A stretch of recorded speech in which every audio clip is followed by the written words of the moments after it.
Pemirsa, diduga sudah tak layak jalan, truk pembawa logistik pilkada di Sukabumi, Jawa Barat terguling. Sopir dan kernet truk selamat, namun logistik dipastikan tidak rusak.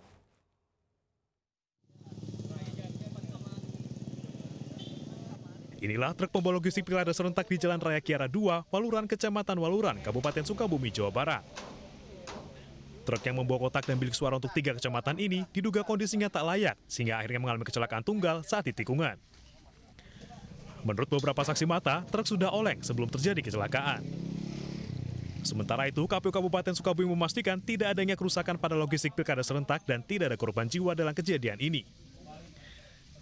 Pihaknya masih menunggu laporan terkait kecelakaan tunggal dari kepolisian.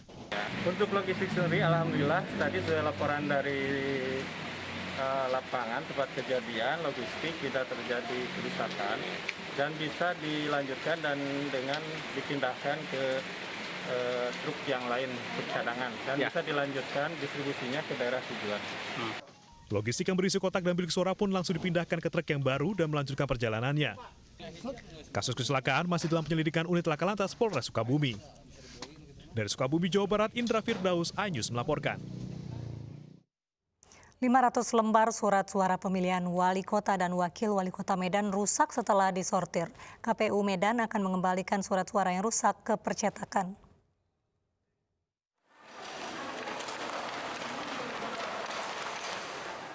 Hari ketiga penyortiran dan pelipatan surat suara Pilkada Medan 2020 di gudang KPU Medan ditemukan 500 lebih surat suara rusak dari percetakan. Surat suara yang rusak ini tidak dapat digunakan karena cacat dari percetakan dan rencananya KPU Kota Medan akan mengembalikan surat tersebut ke percetakan di Bekasi, Jawa Barat.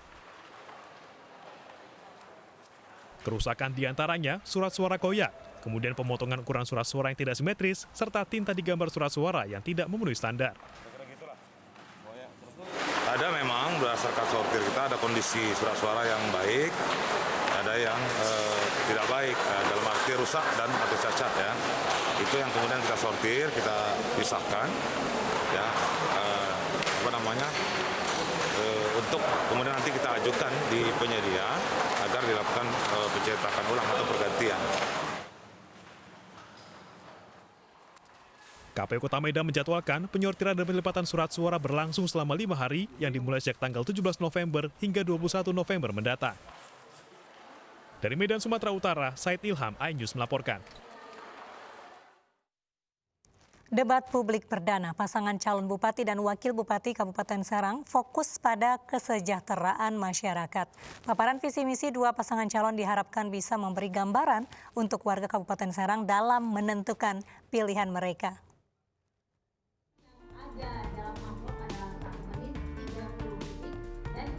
Komisi Pemilihan Umum KPU Kabupaten Serang menggelar debat publik antar pasangan calon bupati dan wakil bupati Kabupaten Serang Rabu 18 November 2020. Debat pertama bertemakan meningkatkan kemajuan daerah dengan spirit ideologi berbangsa dan bernegara dalam bingkai Negara Kesatuan Republik Indonesia.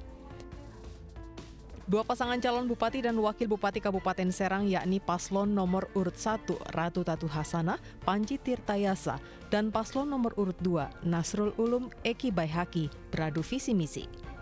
Dan diharapkan debat ini bisa menentukan pilihan warga Serang. Pelaksanaan debat publik dan pilkada menerapkan protokol kesehatan saat pandemi. Karena debat ini juga kan amanah dari PKPU nomor 13 tahun 2020 seperti itu. Difokuskan untuk peningkatan kesejahteraan masyarakat Kabupaten Serang dalam bingkai ideologi Negara Kesatuan Republik Indonesia. Jadi saat ini kita lebih kepada bagaimana peningkatan kesejahteraan masyarakat di Kabupaten Serang seperti itu. Jadi memang protokol kesehatan menjadi guidance yang utama karena kita berharap proses pemilihan di Banten di 4 kabupaten kota tetap berjalan dengan mengikuti protokol kesehatan. Baik, terima kasih. Waktu Anda habis. Rencananya debat kedua dan ketiga Pilkada Serang akan dilaksanakan pada 25 November dan 2 Desember mendatang. Dari Jakarta, Nadia Raisa, Ade Ahmad, Rizku Ihwal Diansah, iNews melaporkan. Dan pemirsa, informasi tadi sekaligus menutup jumpa kita dalam iNews Malam. Akhirnya saya Mirva Suri dan kerabat kerja yang bertugas undur diri. Terima kasih, selamat malam, sampai jumpa.